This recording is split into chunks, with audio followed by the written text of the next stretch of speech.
Women should just take care of the house and children after getting married. A wife should obey her husband, right? Yeah. My husband, Tom, muttered this just before our wedding.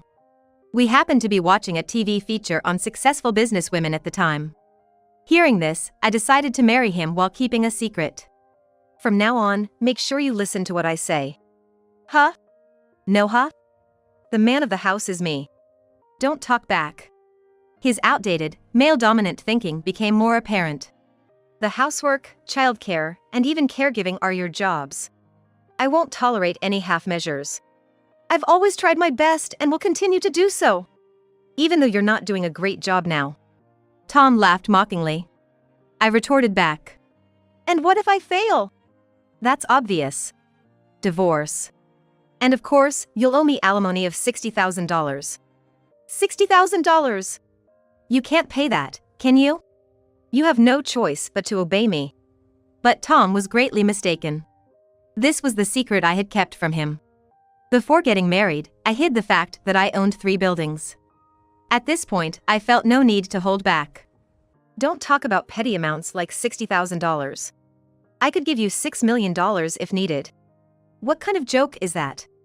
There's no way you could pay that much. You'll find out if we divorce. Eventually, we did get divorced. And to make him regret, I decided to pay him the $6 million as I declared. Tom's attitude changed 180 degrees, begging for forgiveness. I'm Julie, and I turned 34 this year. My husband, Tom, is 10 years older than me. Because I lost my father at an early age, I might have seen my late father in Tom. We met through a mutual friend. Julie, you like older guys, right? Yeah, I guess. Actually, there's someone at my workplace who might be your type. Wanna meet? Sure, I'll give it a try. That's how I met Tom. Learning he was 10 years older. But he looked so young, and we talked easily. Thanks for coming to see an old guy like me today. I enjoyed our conversation. Would you mind meeting again? Yes, I'd like that. We felt an indescribable comfort even after just a 2-hour dinner. We started meeting weekly. After 6 months, Tom proposed. And I immediately said yes. Are you sure about me? Of course. Then, let's make the best of it. Tom was incredibly kind to his younger self. I admit, I was quite spoiled by it. As time passed, I began thinking about marriage. Then, my mother called. I need to talk to you about something, Julie. My father had run a construction company before he passed away.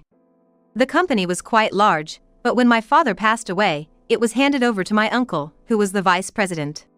My mother inherited the real estate owned by my father. She asked if I could take it over. Me? I can't do that.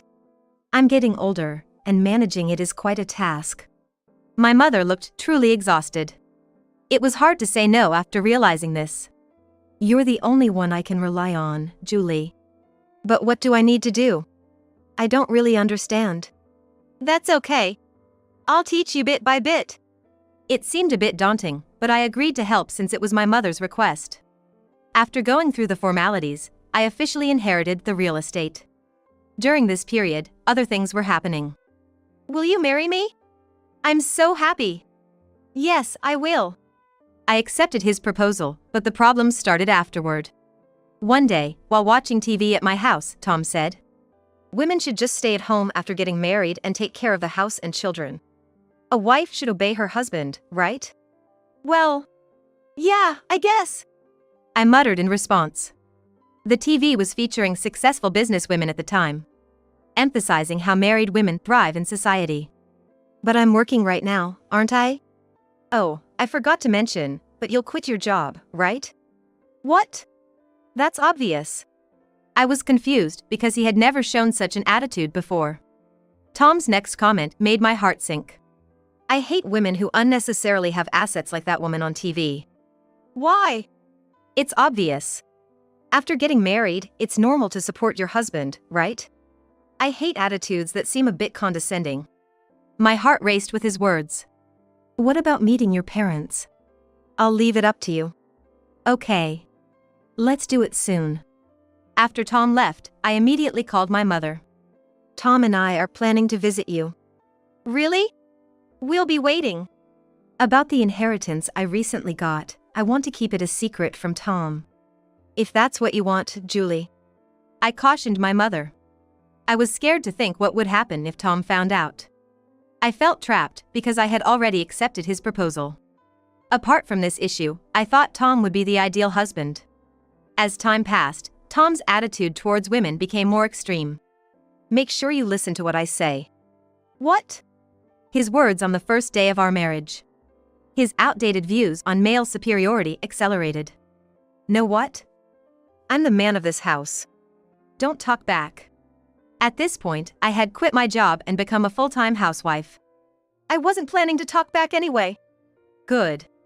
From that day, I became more cautious around Tom, always following his lead. However, something joyful happened amid this life. 4 months into our marriage, I discovered I was pregnant. You're pregnant? Well done. Thank you. Now I'm gonna be a father. Tom was very happy. Seeing him like that made me smile too.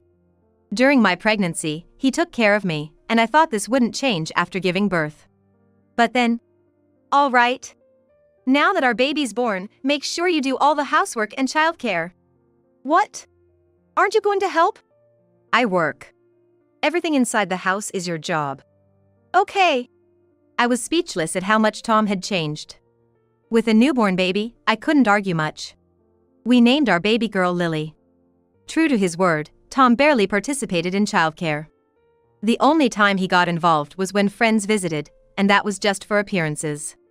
Hey, have you been neglecting the housework lately? No, I'm doing everything. Really? Tom stood up from the sofa, walked to the window, and ran his finger along the window frame. How is this being done properly? There was a slight dust on his finger. Barely noticeable. I almost wanted to retort like he was a nagging in-law. I never thought you'd be a woman who couldn't even do this properly. Lower your voice, please. Lily will wake up. What? Don't talk back to me. Tom raised his arm, threatening to come at me. But just then, Lily started crying at the right moment, and he stormed off to the bedroom. I picked up Lily and spoke to her gently. Did you help me? Thank you. She soon stopped crying. This moment made me decide to protect Lily no matter what. Tom and I talked less, but one day he came home smiling. I tentatively asked, something good happened? Yeah, kinda. My mom's health is improving. His mother had always been frail and often hospitalized. I thought it was just another update about her. But it was more serious than I expected. Mom's coming back home, but I'm still worried about her. That makes sense. Hey! Don't talk like it's someone else's problem. You're going to take care of her. Take care of her? You mean you want me to look after your mother? You catch on fast. He laughed. At least once a week, go check on her. I've already told her. This is so sudden. You're not planning to abandon her, are you? Of course not. I had no choice but to agree since the message was already conveyed to my mother-in-law.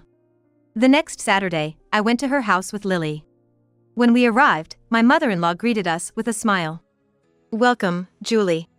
Sorry to make you come all this way. No problem. How are you feeling? Thanks to you, I'm doing well. That's good to hear. I brought Lily today. Although I was upset about Tom's unilateral decision, I didn't dislike my mother-in-law. Time with her became a precious respite for me. It seemed the same for her, and our bond deepened. After I started visiting her, she suddenly apologized. I'm sorry, Julie. Why the sudden apology? My mother-in-law suddenly apologized. About Tom, if you're unhappy, you can leave him. What? I never expected such words from her. Though I never complained about Tom, perhaps she sensed something from my expressions. I can tell, even though you don't say anything. Really? I see my younger self in you. My father-in-law had passed away from an illness about a year before I got married. I had never met him and knew little about him, just vague stories from Tom. You had a hard time too, didn't you? Back then, it was even worse. She replied, smiling, but with a hint of regret. So, what's it really like with Tom? Well, that reaction means it's pretty bad, huh? She sighed. I don't know how to explain it. Don't hold back. It's just us here. Okay. So, I told her everything. She listened without interrupting. I had no idea it was this bad. What should I do? It was like a life consultation. Like I said before, don't suffer in silence. I don't want to see you in pain. Thank you. That conversation made me seriously consider divorce. You can always talk to me, and of course, I won't tell Tom. Most people would naturally take their son's side. But she was different. Perhaps she sympathized with me because we shared similar experiences. It felt good to have her support. When I got home, Tom was drinking. Hey, you're back. I'm out of booze, go buy some. I need to put Lily to bed first. As I headed to the nursery. Your husband comes first, he yelled. Turning around, I saw him throw the beer can he was holding, without giving me time to dodge. Thinking the can might hit Lily, I instinctively shielded her. The can hit my back, but fortunately, I wasn't seriously injured. What if you hit Lily? What? It's your fault for being there. I just threw it, you're the one who got in the way. I glared at him and walked away. I was overwhelmed with anger, thinking, is this what a husband and father is supposed to do? Suddenly, he barged into the room. Get me booze now, or who knows what'll happen. He was staggering, clearly drunk. I reluctantly agreed, fearing his wrath if I refused. Okay, I'll go now. Thanks. I went to a liquor store. Returning to find him asleep on the sofa, snoring. I wondered what I was doing for such a man. The only good thing about marrying Tom was having Lily. The joy of our first meeting was long gone.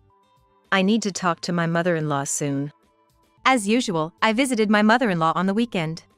We had a great time, but when I returned home, Tom was furious. Confused, I asked for the reason behind his behavior. Why are you so angry? You know why? The hospital called. What did you do? What? I did nothing. Don't lie. My mom collapsed and was taken to the hospital. That couldn't be true. She was fine when I left. Confused and speechless, Tom hurled more insults at me.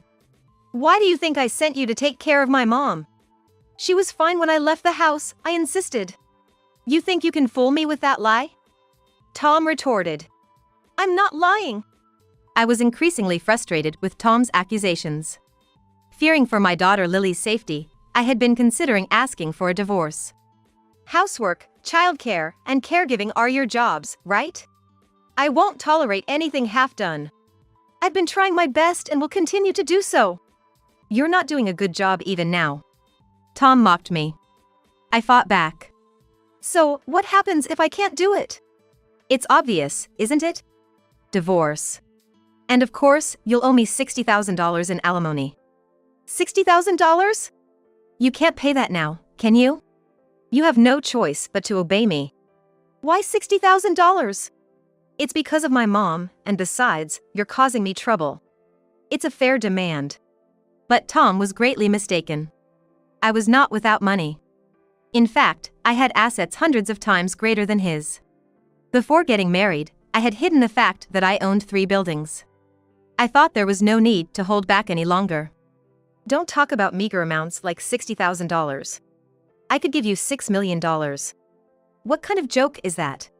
You can't pay that much. Are you crazy? You'll see if we get divorced. Are you serious? You'll be the one in trouble if you divorce me. We'll see about that. The next day, I took Lily and left the house without saying anything to Tom, who didn't try to stop us. Then, I went to a certain place. The hospital where my mother-in-law had been taken. Are you okay? Julie, you're here. Tom told you we're in the hospital, didn't he? Tom exaggerates too much. I've never been strong, to begin with. She laughed it off. I felt a bit guilty for feeling relieved. I came today for another reason. You've made up your mind, haven't you? What? She knew. You're here to tell me about the divorce? Yes. I decided yesterday. I couldn't bear it anymore and left this morning. I think that's good. You look more lively now. Really? She didn't blame me and even supported my decision. I felt I could share my long-hidden secret with her. I fully support you, Julie. I made up my mind as well. I was nervous about her reaction. Taking a deep breath, I told her. Actually, I've been hiding something from Tom. Hiding something? Tom always thought I had no money because I didn't work, but that's not true. What do you mean? I inherited real estate from my mother. I'm the owner of 3 buildings. I braced myself for criticism. But her reaction was unexpectedly positive. Wow, that's amazing. No need to hide that. But with Tom. Oh, I see. Tom's views on male superiority were extreme, weren't they? Yes, I realized it might be a problem, but by then I had already accepted the proposal, I explained to my mother-in-law. It's hard to say no in that situation. But you're going to tell Tom, right? Yes. I know it's weird to say this in front of you, but... No need to be reserved now. Just do what you feel is right. Her words cleared any doubts I had. I plan to reveal everything after the divorce, to make him regret it. That's great. I'd love to see his face then. After talking it all out with my mother-in-law, I went back to my parents' house. My mom accepted everything without question. I left Lily with her and started preparing for the divorce. 2 weeks later, the divorce was finalized smoothly. Tom didn't say much. Then, 3 days later, he confronted me. What did you do? What do you mean? My account, there's an insane amount of money in it. Oh, that. It's the alimony I promised you. But $6 million is unbelievable. I had actually transferred $6 million to him. To me, $6 million wasn't a significant amount. I owned luxury condominiums worth millions each unit. Don't worry. It's all my money. That's crazy. If you can't believe it, come to this address. You'll see for yourself. What? I gave Tom an address and ended the call. About 30 minutes later, I saw him approaching. It was unmistakable that it was Tom.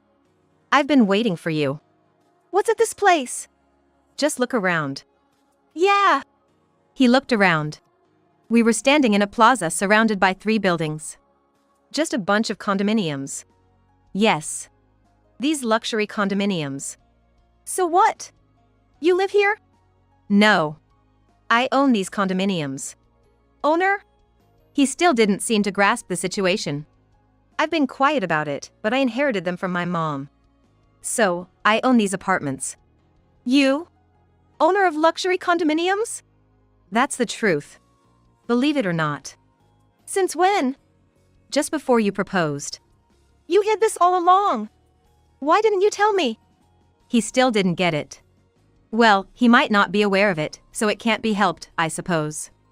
I didn't think you'd remember, but you were saying things like a wife should obey her husband, and women shouldn't have money. For that reason?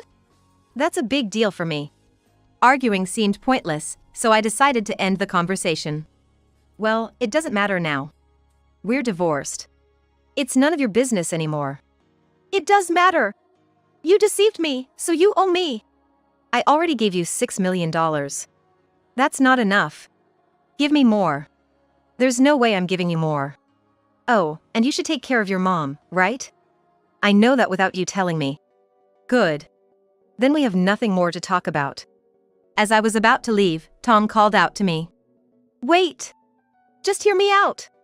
Is there more? I really want to go home. It'll be quick. Then make it quick, please. Do you have any intention of starting over with me? No. I answered immediately. Tom's prideful nature meant he could only speak in a condescending tone. If you wanted to start over with me, you'd need to change your attitude first, though that's probably impossible. Tom seemed to be thinking deeply, looking down. Then, looking up, he said something completely different. Please, let's forget the past. Lily needs a father, doesn't she? Lily will be fine without a father. She probably doesn't even recognize you as one. That might be true now, but I truly regret everything. I'm not fooled by such acting. You just regret losing the money, don't you? No, it's not like that. I mean it. Then Tom begged me. I'm tired of this. I have no expectations from you anymore. Goodbye. I left, laughing. Looking back, Tom hadn't moved. Such a foolish man. He will probably live his life filled with regret. Hello? Julie, what's up? I actually paid Tom, but I have a favor to ask. I understand. Leave it to me. By then, my mother-in-law had been discharged and was back at home. I asked her to make sure Tom used the money for her house's barrier-free modifications and living expenses. As per her request, and due to his pride, Tom ended up giving her an amount exceeding $2 million each month.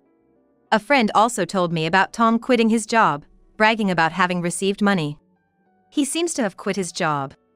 Really? Yeah. He's been telling people it's because he came into some money. Oh, I see. Did you have something to do with this? Well, just a little. Of course, such actions were unlikely to lead to anything good. He's spending it all on gambling, alcohol, and women. Hardly anything is left now. He truly became a worthless person. Just the other day, he came to my house asking for money. Really? But don't worry. I didn't lend him anything. What is he even doing? It's embarrassing to admit he's my son. Thank you for everything. I'm counting on you in the future. Lily and I moved to one of my luxury apartments. Our life was comfortable, and she was growing up healthily. I still keep in touch with my mother-in-law. And it seems like we'll continue to enjoy our lives.